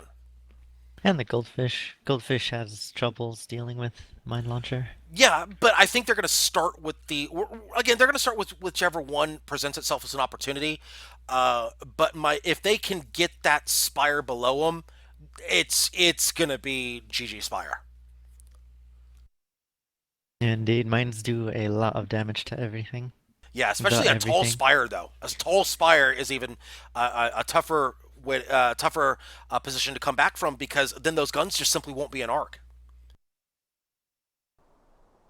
Anyway, here we go with the ship callouts. I'll take red, you take blue. Ship number 1 is the VSS Circumspect. It is piloted by Josie. It is a Brawl Spire, a Hwacha up front with a Artemis, a Gatling, and Gatling. Ship number 2 is the Magna Frisia. It is piloted by Lord of Spades. We have a Hwacha fish with side Carronade and Gatling. Take it away. And on the blue team, we have the Rozkov, piloted by Sunstrom of Skyborn. Both sides, lower mines, upper Banshee, front Gatling. And we have the Discuse, piloted by Solidus Bucket of Skyborn. It is Artemis, Mine Launcher, and Banshee Squid. Indeed, and the Watch is rating true already. VSS Circumspect already hull broken. Excuse me, not hull broken. They were gun broken there, but those weren't Watches. Watches going out from both red ships. Oh my goodness, a beautiful kill. That was almost 100-0 in one shot. That was about a 90% perma in one shot as blue with first blood. It looks like they got rammed into the globe by the mine. Yes, that appears to be what happened. And that can happen as the force from the mine's a very underrated thing. You can shove ships into the ground and one-shot them, especially the weaker permahull ships. You can really one-shot them into the ground. That acceleration and force can really come in handy. As looks like the blue squid, was that a lock mine? I believe that was a lock mine coming out of the blue squid. They did miss with it, though, so that rear Banshee's going to have to clean some stuff up here. Banshee's going out from both ships. Looks like they're going to try to... And this is where the Banshees come into play. They're trying to force the enemy ships down as the Spire comes into play here. They might actually get some revenge on blue. They do actually pick up the kill. Red picks up a kill. However, blue is not going for the point here. Blue has not capped the point. Now they have. Now blue picks up the control point. Red, however, has got about 20 seconds to work with. A good mine to basically stop the momentum of the Spire. Blue is 1v2, but they are not necessarily at a disadvantage. No, especially with the point in their command. Red could take it over by force by just sheer numbers of ships on the point. Yeah, if I'm but blue, I if think I'm it'd red be right very now. difficult for them to stop a mine junker and this hiding in this globe. Yeah, I'm thinking if you're red at this point, you go ahead and contest the point, decap it, but don't get too aggressive with capping the point. Except they do get a good watch off there. They got all 3 engines and 4 of the 5 guns. This is what they're looking for. Spire Ram in play right now. They do Spire Ram into the Goldfish Watcher right there. A good job with the teamwork right there between both ships. That balloon is broken as well. Balloon, they will bottom out. Magna Frieza should pick up this kill here. Looks like Red is starting to snowball here. Red picking up a kill. Red is starting to snowball. They have almost decapped the point. The blue squid, however, stalls it for another second, picking up one more score before they decap it. So Red now starting to cap the point. Job well done by Red. Red starting to pick up some momentum here. Indeed, we'll see if they'll be able to manage to hold this point. Spire just hanging around in that Yeah, bar. they should, because remember, that is the Junker that went down. Junkers are not very fast, so the Junker will not be able to catch up in time to stop this cap. Red should cap this point, about 2, 1, and there it is. There's the red cap right there. Red is starting to accumulate score, as the blue squid now is in a bit of trouble. They will not be able to really engage here. They need their Junker in play. They can kind of dance around the edges, kind of put a few shots out here and there. They're looking to maybe put out some Artemis shots, maybe plow the road for the Junker. There's a good hole break right there by the blue squid. They now have height advantage, but a good block right there by the Goldfish. A butt ram right there onto the blue squid. That basically knocks them off course and prevents them from getting aggressive on the Spire. Good job, good shield right there by Magna Frisia. However, the Junker's back in play. The Junker's getting the hull break on the Spire. There's another hull break right there. A clutch rebuild saving the Spire. One more mine, however, should do it. There's a lot of components on fire. There's a hull break, and any moment that Spire should go down. There's another hull break, and the Banshees will pick it up. Red will take the lead. However, their lead will be tenuous at best. And Red has now taken the lead. Red should actually pick up 1 point for themselves here. Any second, they should pick up the 1 point out of the 5 for this matchup. And there it is in 2, 1, and there's the first point scored from the match for Red. That is Chocolate Shoulders. Magna Frisia trying to tank this point as long as possible. They're trying to tank it as long as possible. Looks like they're a little bit high to cap this point. There's a hull break right there, and that should be a kill any second. Oh, a beautiful mine picking up the backside, and that should be it. There's a kill right there. Blue now on the board. They are now picking up a point. each team with 1 point from this matchup. Oh, I just noticed that the squid's only fire tool on the squid is the chem spray. Actually, let's take That's a not look really right that here. much important right now, but Yeah. Oh, you're right. They only have one chem spray on board. You are absolutely right. But however, let's look at what Red is bringing one more time. They are bringing no, they're not really bringing anything that causes fires. I mean, if you look at it, they don't have anything that causes fires other than those light stacks from the Watcha. So one chem spray should be sufficient on that squid. well, I would have rather had, due to the fact that mines can start 5 stacks of fire, I would True. prefer the fire extinguisher, especially if you're only going with one True. extinguisher. True, but you can certainly understand the chem spray in play here. You can certainly understand it. We're only bringing one fire tool. However, the That's kind of a minor thing right now. Yeah. The engagement going on. Indeed, and Blue has taken the lead. They now have a very tenuous lead as both ships moving in. The Red Spire took a little bit of permahull damage before moving in, and there is a hull break on the Blue Squid. Red getting forced into the globe right here by that mine. A little bit of momentum as the Spire with a good approach. Oh, but they ram into the environment. A mistake right there by the Spire getting a little too aggressive. Oh, they... Spire coming in with all these aggressive, questionable ramps, in my opinion. Yeah, and there's a kill right there on the Spire, set up by a questionable decision to go for the ram. Aggression is one thing, but that was a little too aggressive, maybe. As the Magna may pay for that mistake right there. That was a good setup by Red, though. Just one false move. Just really killing Red right now. Blue's about to pick up their second point of the matchup. In fact, this should be it as soon as they pick up this kill. Any second. Oh, they're missing those Banshees. There they go. Now they pick it up. That's their Blue's second point of the matchup. And Blue will recap this control point. They have full control of the map. And also mind control. There's some ways that a ramp can go right, but there's also many more ways that they can go very wrong. Yes, and indeed, especially how tall they are. If you look at how they rammed into them, they rammed into this portion right here, where you're seeing on camera. This portion right here of the globe. Yeah. And if you're not really paying attention where you're ramming on the globe, ramming into the globe can be very risky if you're a Spire, as Blue is going out to meet the Spire. Blue is going out to meet the Spire. I like this call by Blue. Especially with Red not fully coordinated right now. Spawned in. Yeah. They're going to go for the 2v1 and try to snowball this. I like the decision. In fact, they've got a hull break on the Spire. The fish is a little late getting in because of the spawn. I love this call. If they can pick up this kill on the Spire, I would dare say that's probably the match.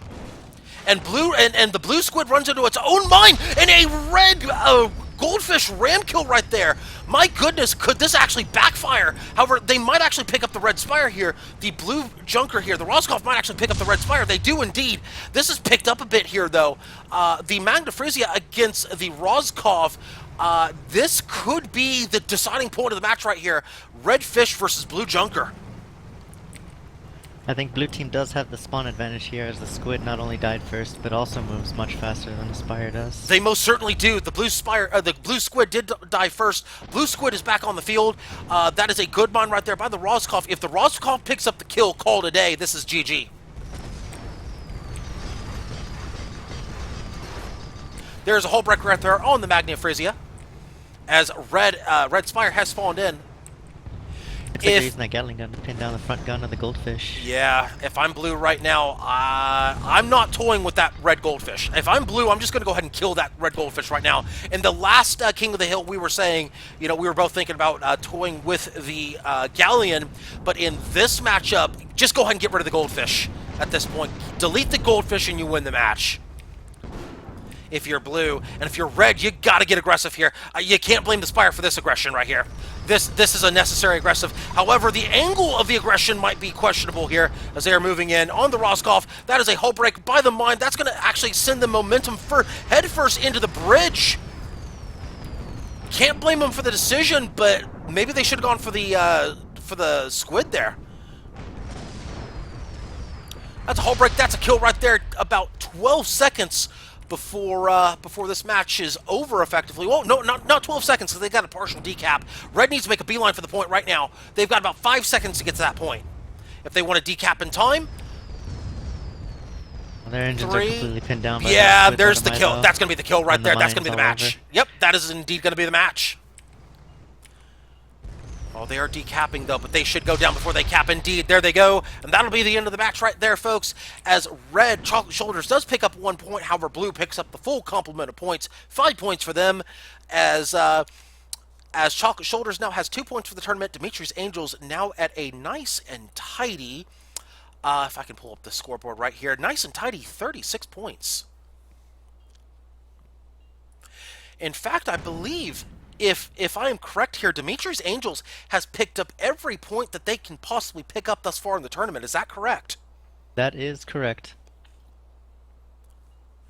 They have I think they've 36. also only ever had 2 points scored on them thus And, far as well. and if that's the case, Chocolate Shoulders is one of those 2 points against them, and Oh no, they've only had 1 point picked up against them ever. and that would be the Chocolate Shoulders. And that would be Chocolate Shoulders indeed. There you go. There you go. Something to hang your hat on if you're Chocolate Shoulders. However, we have one more match here. The final match will be on Hunt at Dawn, so that means we are going to need to reform this lobby. So stay tuned, folks, for the exciting conclusion of the Murderbrawl Funtime tournament. The final match is coming up here in just a couple minutes.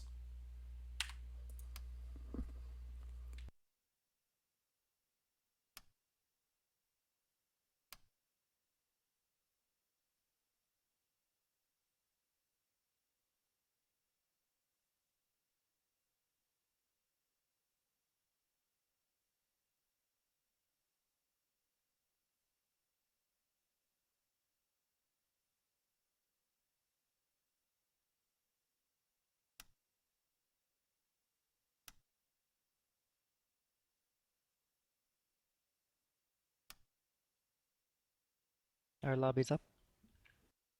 I do believe so. I'm getting into it right now. Hang on just a moment. Indeed, it is up. VIP match on Duel at Dawn, huh? Yeah. Duel at Dawn it is. How many VIP maps are there? Good question. Putting me on I think the I've only ever spot. seen 2. No, there's more than 2. If I remember correctly, there's like 5 or 6. Let me double check that. Give me just a second. Let me actually double check that number as we load into the final lobby of this tournament here. Let me double check that number as I load up the final lobby Yeah, right there's here. 2 2v2s. Uh, Oh, but wow, 3v3 has a lot. oh, you're just talking about 2v2. Okay, I thought you were talking about in total. My bad. Okay, so Chocolate Shoulder should be on blue in this matchup, and Dimitri's Angel should be on red. 3v3 has 5. Yeah, because I was going to say, there should be VIP, and of course there's also 4v4 VIP as well. 4v4 has 4. 4v4 has, I believe it's like Water Hazard and Periton Rumble and whatnot. I'm sure I'm missing a couple. Water Hazard, Periton, Yep. Northern Fjords, and Angling Raiders. That sounds correct. Yeah. Well, I'm looking at it right now. Oh, okay. See, I was trying to remember 3v3 them adds off. on 3v3 adds on Duel at Dawn. Duel at Dawn, yeah. Yeah, I know And that then one's the 2v2 is 3v3. just Duel at Dawn and Periton. Yeah, I'm a little surprised that there's only Periton and Duel at Dawn for 2v2. A little surprised. Um, you would think that maybe there would be maybe a couple other maps for VIP, but that's not a big deal. That's not a big deal. I'm sure they'll add some more later. But right now, of course, we are in the final match of the tournament. Once again, we have Dimitri's Angels on red, Chocolate Shoulders on blue in the final match of the Murderbrawl Funtime tournament. Once again, a big thanks to everybody tuning in on all the channels who are watching here today. In fact, we have quite a few channels tuning in.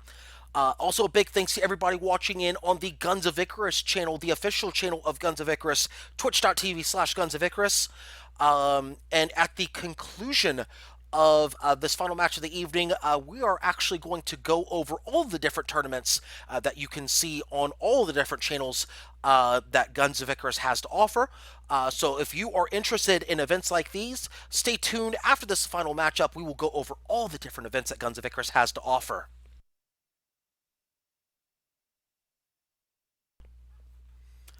course, teams are starting to ready up. Josie bringing her squid here, a galleon squid combination by blue. Meanwhile, red bringing out that galleon and goldfish combination. Always a solid choice, a galleon and a fish, especially for close range combat. Galleon squid is going to be a bit of an interesting choice. That squid is going to have a tough time finding arcs unless they can basically get rid of the fish. If they can keep the fish down, squid might have an opportunity to do something, but that squid's going to have a tough time against this loadout.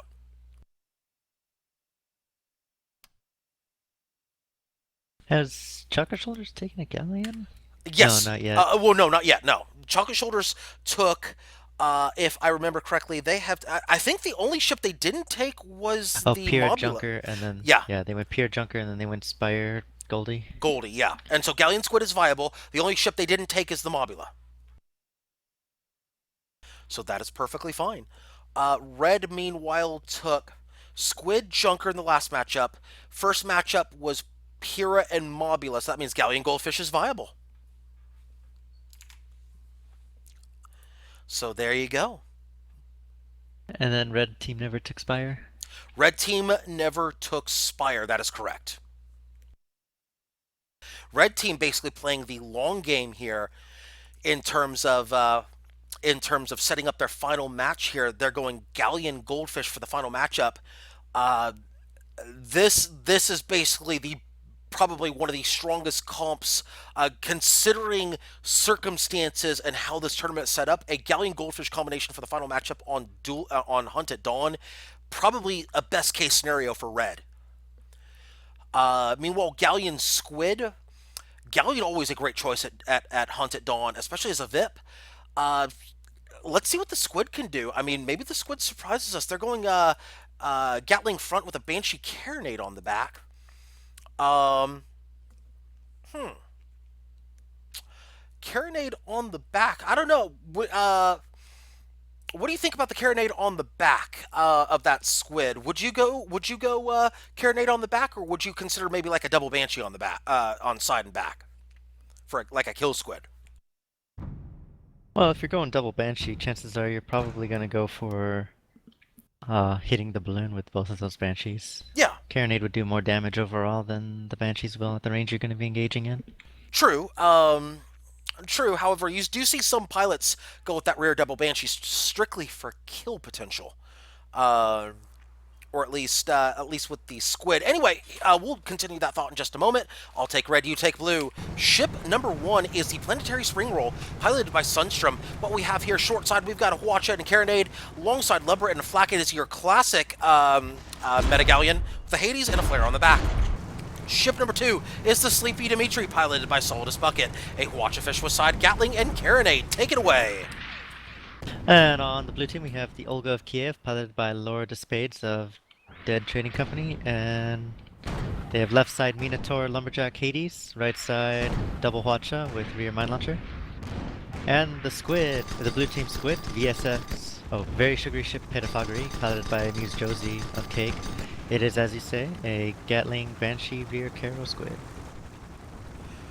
Indeed it is. And of course, on a map like this is the smallest map in Guns of Icarus, the Duel at Dawn map set. It is 1,500 by 1,500 meters. You can pretty much just reach out and touch somebody across the map with almost any weapon in the game, or at least any mid-range weapon in the game. Pretty easy to get away with a Gatling on this map. Like, say, if you want to run that Meta Gal with a Gatling, you can very easily get away with that, as opposed to a Hades. But it looks like both of these Galleons, I believe, brought the Hades. Is that correct? Yes, they're both bringing that Hades. They both have sniper builds. The difference is that Planetary Spring Roll has Squid's in a Carronade on the 1v2, right. by the way. He sure is. Oh, that Hwacha. Oh, picking up 2 guns, 2 engines. Sleepy Dimitri moving in. Uh-oh, Pedophagory and environment. Oh, this is going to get very dangerous for the Pedophagory. No, it looks like the Sleepy Dimitri is planning to take things more conventional, and rather than Yes. attempt a ram, he goes for the Yeah, a safe good and decision. secured Gat to watch out. A good decision, because you get the engines off the Pedophagory. A great decision right there by the Dimitri. All they're basically looking to do is basically shut down the squid, and they have done so. All the engines went down. That's about 90-95% perma off. That should be a kill any second on the Pedophagory. There it is, 1-0 in favor of red. Looks However, like that they got pushed into the ribs by the tar not by the tar. I think that or was the a wind. slight bump. That was a Either or. slight bump by the goldfish, I believe. Just that side bump drift type of deal. The goldfish kind of drifting into it a little bit, possibly because of the tar, though. Maybe knocking out an engine or basically causing the engine to have half power. You know, these things happen. The drift can happen. Of course, that is the map edge they were over by. So, wind Well, could it have been is a wind. duel at dawn too, Yeah. which is notorious for being quite a bit windy. Yes, it is. Like I mentioned before, smallest map in the game. No map is as small as this one, 1500 by 1500. Periton only 2000 by 2000. Also a very small map, but this one is the smallest. Also, there was a test I was a part of where tar was one of the things we were looking at, and it looked like tar might actually push ships around. We weren't exactly 100% certain, but... Sleepy Dimitri moving in here. They're taking a very aggressive stance on the Olga of Kiev. Looks like they're going VIP hunting here. Gatland, they get the back of the Olga. A good move right there by the Dimitri. And that is a balloon break and a hull break on the Olga. However, that Hwacha missing the first half of the clip. They do pick up this back half of the clip as they knock out about 60% perma. The Kiev is down right now, and they are in trouble. Blue VIP is in a lot of trouble. However, Blue VIP could rise up and actually get a Hwacha off. They got that Hwacha side turned on him. Red actually bumping around a little bit, but they do get the Hwacha off. They're hurting right now as the Olga. The Squid, however, in no danger right now other than the 4 engines down. They, well, of course, I say that. No trouble, 4 engines down. What am I saying? Except the blue, excuse me, the Petafoggery now moving in on the Sleepy Dimitri with those couple engines. Looks like the Planetary Spring Roll has decided to rise from the shipyard as Petafoggery now trying to juke some Hwachas. One small problem with that plan, no engines and 2 guns down. Dimitri now moving in. Looks like they are in partial tank mode right now. This could be a ram kill right here. No, actually, the Planetary Spring Roll picks it up before the Dimitri gets the ram kill. That was not going to be a conventional kill, except it turned into a conventional kill as a Planetary Spring Roll putting lumber shots in between the slits of the wreckage. A job well done by the Planetary Spring Roll. That should be rewarded with a kill. Indeed it is. 7-0. A brilliant job by the Planetary Spring Roll, slipping those lumber shots in that crack right there, folks. That is an amazing job by that lumber gunner.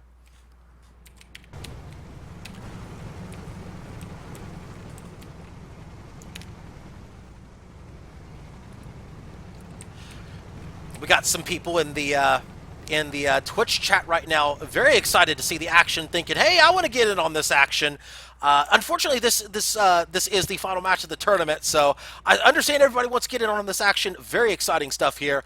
But if you are interested in other tournament, other matches, other stuff, of course, we'll go over that later. But we are going to focus on the matchup here, the final matchup of the Murderbrawl Funtime tournament. Planetary Spring Roll, of course, getting very aggressive right now on the Kiev. Planetary Spring Roll putting those lumber shots onto the Kiev, popping the balloon, saving their own. Planetary Spring Roll does lose their balloon, but Kiev down much further than the Spring Roll. Spring Roll with height advantage, a lot of height advantage, in fact, as the Petafoggery not moving in. Petafoggery letting their VIP absolutely get shredded here.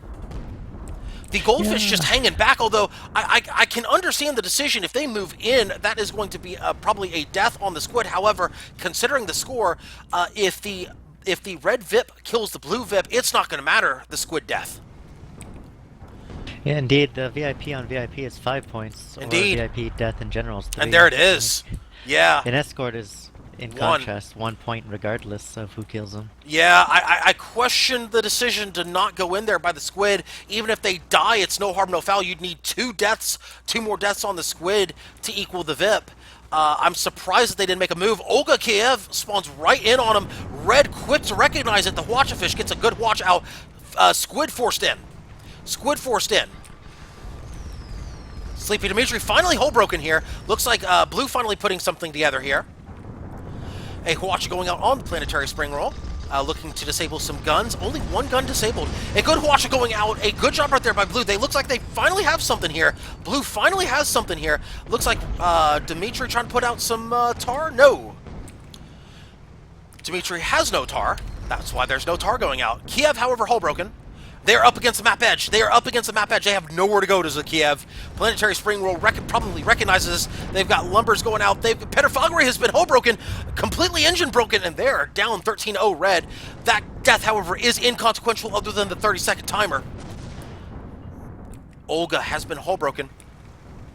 Well, it also means that red is gonna be free to just completely focus the VIP now in Yes. those 30 seconds. That's really the only consequence there, the 30-second Seems like timer. that squid got a little tunnel vision-y on that goldfish there, as he didn't realize that he was going into the broadsides of the wrong broadside of the galley. One more shot, it's going to end it, and there it is, the final kill of the tournament, as Chocolate Shoulders takes the final death. Dimitri's Angels picks up all 39 possible of 39 points, winning the Murderbrawl Funtime tournament here. A job well done by them as we go over the final standings of this tournament. Once again, Dimitri's Angels with 39 out of possible 39 points. Team Bumble Merc Corps in second place with 26. Mad Hatter's third place with 13 points. And Chocolate Shoulders with 2 points. So a hearty congratulations to Dimitri's Angels winning the Murderbrawl Funtime tournament. Job well done by all members of their team.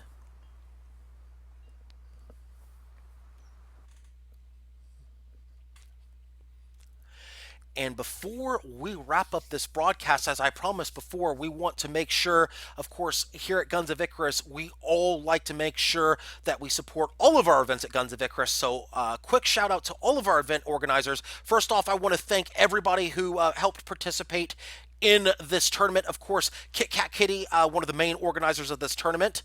Let's see, who else is on that list? Let me go ahead and pull up the full credits list at this point.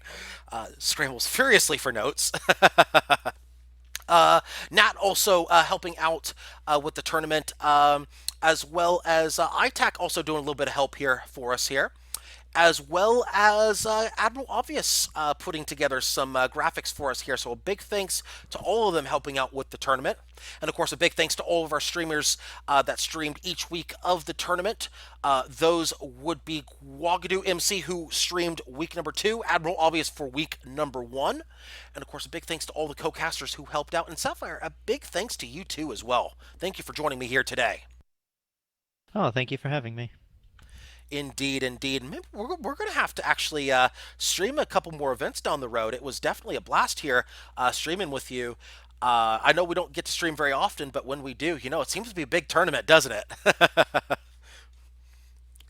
Sometimes. Yeah, sometimes. I mean, this is a big tournament. I mean, this is a Murderbrawl Funtime. This is a big tournament, but yeah. Yeah, and I'm sure we'll be streaming together some other tournaments down the road. But before we finalize everything here, once again, I did say we were going to go over all of the events in Guns of Icarus because all of our event organizers across the board put in a lot of work. It's not just with Murderbrawl Funtime. Of course, everyone puts in a lot of work, and we thank each and every one of them here at Guns of Icarus. So, going to go ahead and give a quick roll call to all the tournaments. Of course, we just completed the Murderbrawl Funtime tournament here. Also want to mention to everybody, if you want to take a look at the events, you can always click this community button right here. Hit the events button right over here. 2 clicks takes you to all of these fun little tournaments right over here. Of course, our next tournament will be Chaos Skirmish Saturdays. That's every Saturday at 9:30 Eastern, 8:30 Central. And of course, if you like competitive tournaments, Sunday Community Skirmish comes up on Sundays at 3 p.m. Eastern. Oh, excuse me. No, I take that back because we have the change because of daylight savings. It's at 2 p.m. Eastern, 1 p.m. No, wait, hang on. Let me make sure I got that right. This week, no, it's an hour later, so I keep forgetting. It's spring forward, fall back. Let me try that again. 4 p.m. Eastern, 3 p.m. Central. There we go. Got to have my correct direction there. For this Sunday, you mean? For this Sunday, yes. That's what the time says. It says, yeah, 3 p.m. 3 p.m. Eastern, Central. 7... It's 4 p.m. Eastern. Daylight savings, Europe, has Europe had their daylight savings yet? It should be this week, I'm pretty sure. Is it today? Or is it today, this evening? Tomorrow, it's Sunday. Tomorrow, okay, so it's going back to the normal Sunday, time then. 1 a.m. So then it's going back to the normal time, then 3 p.m. Eastern, 2 p.m. Central. So we should be back to normal schedule for everybody. Fight the Devs, of course, on Tuesdays and Thursdays. That is run by Muse. Muse, of course, runs Fight the Devs every Tuesday and Thursday. You can't 1v1 the devs IRL, but of course you can 1v1 them in the skies in a 3v3 format. You win a match, you win fabulous prizes. You can check that on twitch.tv/Guns of Icarus. And of course, they also do their Dev Fireside chat. You can chat it up with the devs every Friday at 3 p.m. Eastern, 2 p.m. Central. Of course, Alto and Zealot also host a event that's on Wednesdays and Fridays, I believe. Yes, it is Wednesdays and Fridays. On Wednesdays, it is at 7:30 Eastern, 6:30 Central, and on Fridays, it is at 9:30 Eastern, 8:30 Central. Of course, the Kate Clan, you saw them in this tournament. The Kate Clan hosts the Iron Fork Fridays at 4 p.m. Eastern, 3 p.m. Central. That is the Iron Fork Fridays. I believe that is the longest running event in Guns of Icarus, if memory serves me correct. And of course, on Fridays and Saturdays, we have the dev app testing, which is actually approaching its conclusion for the Alliance side of the testing because, folks, March the 31st, it's finally here. It's finally here. Guns of Icarus Alliance launches on March the 31st. So if you're interested in the PvE action, that is starting on March 31st. Lots of exciting things about to happen in Guns of Icarus. And if you want to check out any of those events, if you want to check out Guns of Icarus Alliance, check out the official website, gunsoficarus.com. I think that pretty much takes care of the announcements, taking care of the events, taking care of the official announcements, the website, all that stuff. Did I get everything in there? Did I miss anything? Events wise? Yeah, I think I got everything. Well, you could remind her that it's in the community tab events if I've they already want mentioned to. that. Oh, Already okay, mentioned that. well Yeah, then, that's it yeah, there. you guys, everything as far as I'm concerned. Outstanding. So for Sapphire Sage, my name is Lysanya, not Lasagna, signing out for the afternoon. Good day, everybody.